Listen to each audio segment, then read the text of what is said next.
अब हम previous year के कुछ क्वेश्चन कंटिन्यू करते हैं जो इसी टाइप पे हैं, नेगेटिव और पॉजिटिव टाइप पे हैं। 24th क्वेश्चन में बोला गया है कोई मैन इंटेलिजेंट नहीं है, सभी वुमेन इंटेलिजेंट हैं।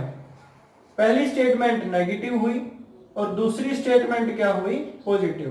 पहले वाली नेगेटिव है और दूसरे वाली क्या है, पॉजिटिव है। इन दोनों का कंक्लूजन हमेशा क्या बनेगा, नेगेटिव बनेगा। यानी कि जहां पे मैन और वुमेन लिखा गया होगा वो हमेशा क्या रहेगा, नेगेटिव होना चाहिए। दोनों ही निष्कर्ष आपके नेगेटिव हैं। नो में पहले वाले के मार्क्स होते हैं 100 और दूसरे में ऑल में पहले वाले के मार्क्स कितने होते हैं, 100 मार्क्स हमारे होते हैं।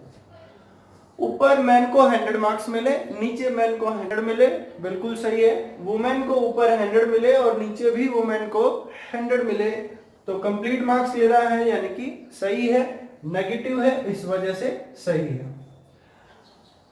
ऊपर वुमेन को मिल रहे हैं 100 मार्क्स और नीचे वुमेन को मिल रहे हैं 100 मार्क्स। ऊपर मैन को मिले 100 और नीचे मिले कितने, 100 मार्क्स, यानी कि कंप्लीट मार्क्स आ रहे हैं। उसके बाद क्या हुआ, सही। तो इसका आंसर हुआ 1 एंड 2 कंक्लूजन आर फॉलो। निष्कर्ष 1 और 2 अनुसरण करता है। 25 नंबर क्वेश्चन पे आते हैं। 25 क्वेश्चन में पहले वाली जो स्टेटमेंट है वो पॉजिटिव है, दूसरी स्टेटमेंट जो है वो नेगेटिव है। पहले में बोला गया है सभी फ्रॉग टोर्टोइज हैं, कोई टोर्टोइज क्रोकोडाइल नहीं है। दोनों पे एक पॉजिटिव एक नेगेटिव, हमेशा नेगेटिव आपका कंक्लूजन निष्कर्ष बनेगा। यानी कि जहां पे फ्रॉग्स और क्रोकोडाइल होंगे वो हमेशा नेगेटिव होने चाहिए, वो कभी भी पॉजिटिव में नहीं होने चाहिए।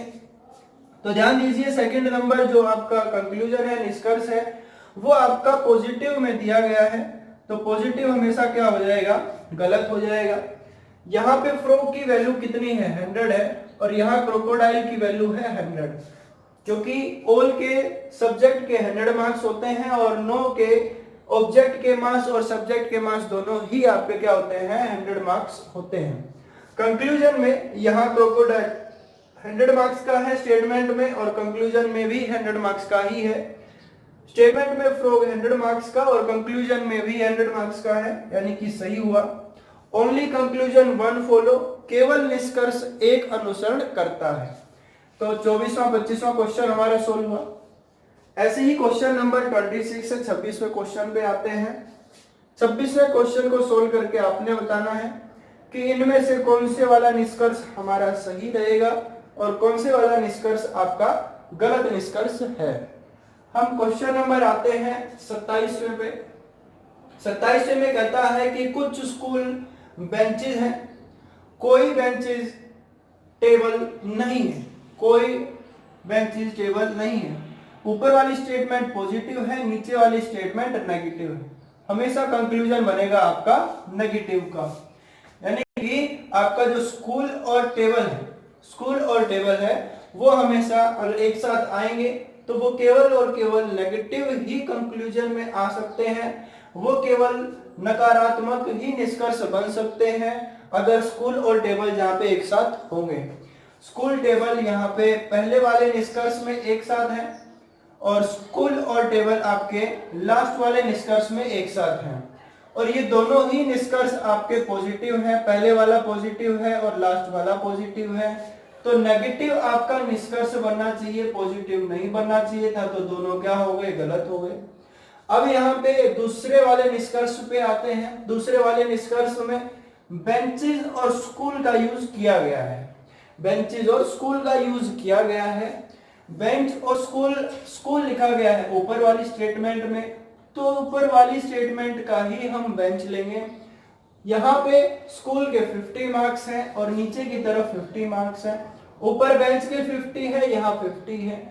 अगर स्टेटमेंट सम में है और कंक्लूजन भी आपका सम में है तो वो हमेशा क्या रहेगा, सही रहेगा।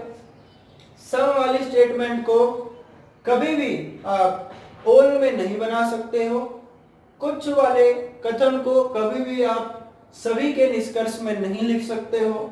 क्यों नहीं लिख सकते, क्योंकि वहां बेंच 50 का है और यहाँ पे बेंच आपका 100 मार्क्स का हो गया, इस वजह से आपका गलत हुआ। तो यहाँ पे केवल निष्कर्ष 2 अनुसरण करता है।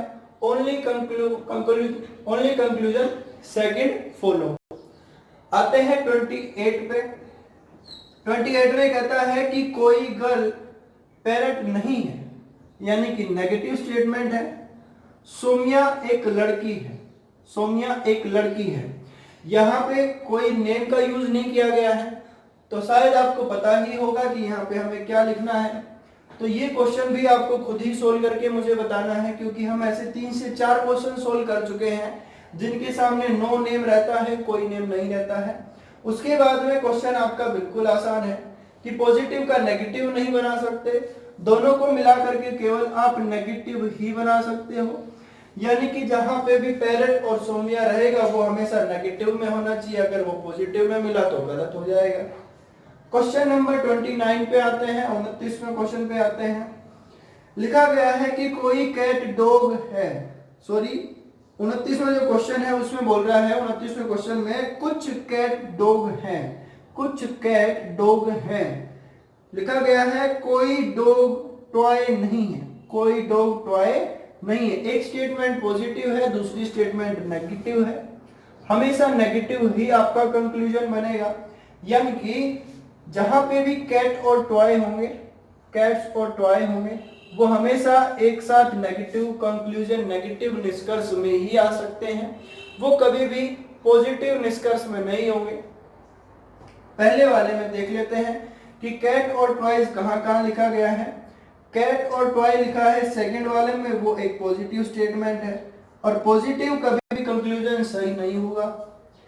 इसके बाद में कैट और टॉय आपका थर्ड वाले में लिखा है वो नेगेटिव है, इस वजह से वो हो भी सकता है, नहीं भी हो सकता है, वैल्यू चेक हमें करनी पड़ेगी। फोर्थ वाले में कैट और टॉय जो है, कैट और टॉय केवल नेगेटिव में आना चाहिए, ये पॉजिटिव में है, इस वजह से फोर्थ वाला भी गलत हुआ। अब हमें चेक करने हैं फर्स्ट और थर्ड को। फर्स्ट वाले में डॉग और कैट का यूज किया गया है। डॉग और कैट, ऊपर वाली स्टेटमेंट में कैट लिखा है तो ऊपर वाली स्टेटमेंट का ही डॉग हम यूज करेंगे, और यहाँ पे हम इनकी वैल्यू जानेंगे। हमें ध्यान रखना है कि यदि स्टेटमेंट यानी कि कथन में सम लिखा है, कुछ लिखा है, और कंक्लूजन में भी सम लिखा है यानी कि कुछ लिखा है, निष्कर्ष में भी, तो उसे चेक करने की जरूरत नहीं होती, वो हमेशा सही होता है। सम कैट आर डॉग्स लिखा जाए या फिर सम डॉग आर कैट्स लिखा जाए, वो हमेशा ही सही रहेगा। थर्ड वाले को चेक करते हैं। थर्ड वाले में कैट की वैल्यू यहाँ 50 होती है। 50 कैट ऊपर 50 है, नीचे भी कितना है 50 है, क्योंकि सम नोट की वैल्यू यूज कर रहे हैं। सम नोट में 50 और 100 होता है। कैट 50 ऊपर, नीचे भी 50। उसके बाद टॉय जो है ऊपर की और 100 मार्क्स है, क्योंकि 9 में दोनों मार्क्स 100 के होते हैं। ऊपर टॉय 100 और नीचे भी कितने हैं 100 मार्क्स है। कैट 50, नीचे 50, ऊपर टॉय 100, नीचे भी 100, यानी कि बिल्कुल सही है। तो यहाँ पे आपका आंसर आ जाएगा कंक्लूजन 1 और 3 फॉलो। केवल निष्कर्ष 1 और 3 अनुसरण करता है। यहीं पे हमारा सेकंड पार्ट समाप्त होता है। चैनल को लाइक करिए, सब्सक्राइब करिए, कमेंट करिए और शेयर करना ना भूलें, और पढ़ते रहिए। अगर आपको कोई भी डाउट होती है तो कमेंट सेशन में आप कमेंट करके बताइए, या यदि आपकी बुक से भी आपका कोई क्वेश्चन रह जाता है और आपसे नहीं सोल्व हो पाता है तो भी आप कमेंट में टाइप कर सकते हैं, आपको सॉल्यूशन जल्द ही प्रोवाइड करवा दिया जाएगा। इसके बाद हमारा पार्ट नंबर 3 रहेगा, उसमें हम आइदर और के केस को जानेंगे, यानी कि या और ना वाले केस को हम जानेंगे। घर पे रहिए, स्वस्थ रहिए, कोरोना का टाइम चल रहा है, लॉकडाउन का पालन करें। नमस्कार।